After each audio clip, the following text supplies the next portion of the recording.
El 14 de mayo de 1948, el reloj marcó el final del mandato británico sobre Palestina. En ese instante, David Ben-Gurión proclamó la creación del Estado de Israel. El júbilo fue inmenso, pero también efímero. Al día siguiente, la celebración se convirtió en una lucha por la supervivencia.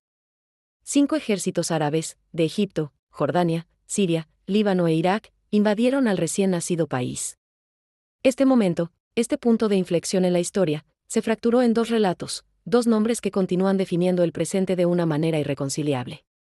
Para Israel, este evento es su guerra de independencia. Es la historia de un milagro militar.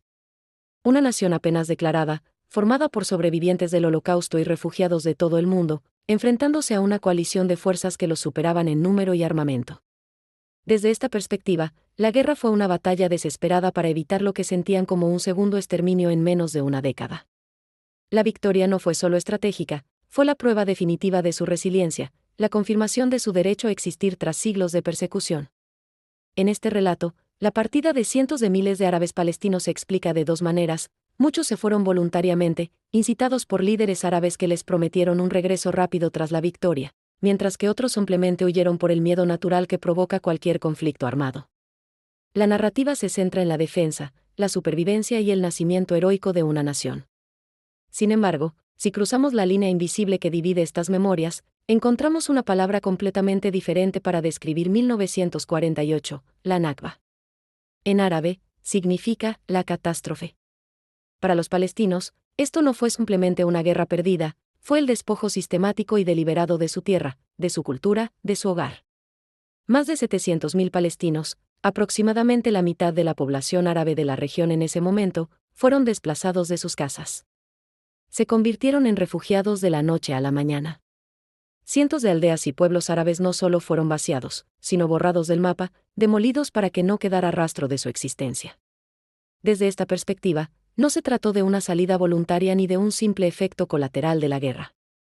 Fue, según la narrativa palestina y la de muchos historiadores, una campaña de limpieza étnica planificada y ejecutada con el objetivo de asegurar una mayoría demográfica judía en el nuevo Estado. A estas familias se les negó permanentemente el derecho a regresar a sus hogares, una herida que sigue abierta hasta el día de hoy. El mapa, que hasta entonces había sido un mosaico de comunidades, cambió de forma radical y para siempre.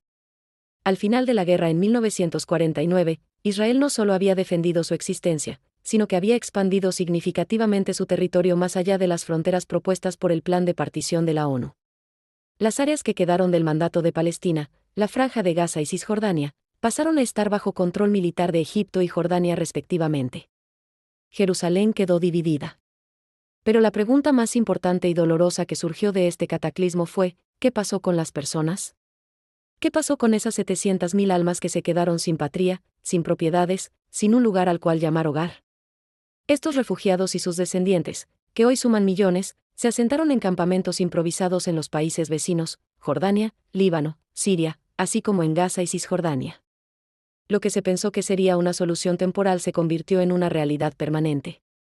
Generaciones enteras han nacido y crecido en estos campamentos, con la llave de su antigua casa como símbolo de un retorno que nunca llega.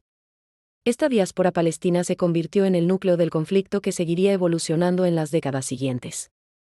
La Nakba no es un evento del pasado para los palestinos, es una realidad continua, una catástrofe que sienten que nunca ha terminado. La pérdida de la tierra y la condición de refugiados definen su identidad política y personal. Y así, nos encontramos con 2 verdades que coexisten en el mismo espacio geográfico pero en universos emocionales paralelos.